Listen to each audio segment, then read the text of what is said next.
evening. I am Sanan Jain. Welcome to Radio Bharti. Let's begin with the top news updates of the day. The headlines: Union Cabinet approved small hydropower development scheme to boost clean energy initiative in remote and rural areas. Vibrant 9 days festival of Chaitri Navratri begins today, marking beginning of Hindu New Year. Union Secretary General strongly condemns Pakistan airstrike on hospital in Kabul. Sri Lanka Belly Bridge built with Indian assistance restores key coastal link. Gold silver prices down. Crude oil prices remain mixed. Ishan Kishan to lead Sunrisers Hyderabad for opening few matches of IPL 2026. Orion's Masters Badminton. Four Indian shuttlers advance to singles pre-quarterfinals. Now, news in brief.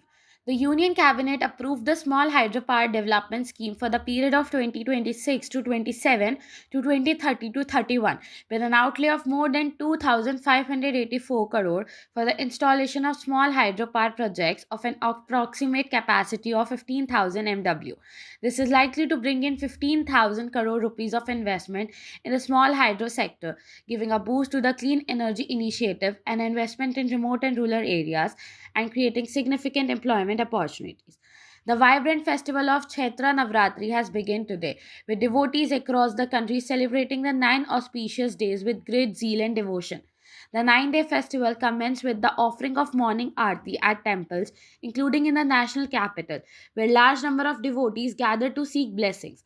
Navratri, which means 9 nights, is dedicated to the worship of goddess Durga and her 9 forms, collectively known as Navdurga. Union Secretary General Antonio Guterres has strongly condemned a deadly Pakistani airstrike on hospital in Kabul, calling for an independent investigation in the incident. A 240-foot Bailey Bridge built with Indian assistance was inaugurated on Sri Lanka's Chel Thaved Road. It's restoring a key coastal link damaged by Cyclone Ditwa. The bridge was jointly opened by Sri Lankan Minister AHMH Abharta and India's Higher Commissioner Santosh Jha, highlighting New Delhi's expanding humanitarian role in the region. Constructed by the Indian Army's Engineer Task Force in coordination with local authorities, the extra wide double reinforced structure reconnects fishing and farming communities while improving passenger movement and supply chains along with the Colombo Putlam coastal corridor. In the Indian bulletin market, 24 karat gold was trading almost 1% down at 1,55,380 rupees per gram, while silver was trading over 0.6% lakh at 2,52,290 rupees per kilogram a short while ago.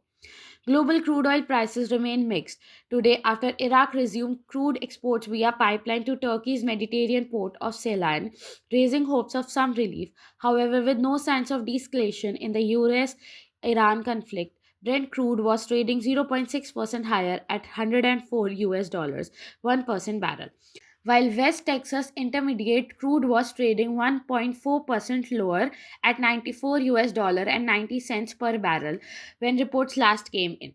Ishan Kishan will lead Sunrisers Hyderabad for the opening few matches of the Indian Premier League 2026, stepping in for Pat Cummins, who is yet to fully recover from a back injury. Abhishek Sharma will serve as Kishan's duty during this period. According to reports, the arrangement is only temporary, with the regular captain Cummins to set to resume leadership duties once he regains full fitness. In Orleans Masters Badminton, Ayush Shetty has advanced to round of 16 in men's single. Ayush defeated Camp Roy Kiran George in the round of 32 match at Palace des Sports in France this evening. Earlier in another round of 32 match, Kidambi Srikanth lost to Denmark's Magnus Johnsons by 12-21 and 10-21. That's all for the day. For more such updates, stay tuned to Radio Bharti. Please like, share, and subscribe the channel.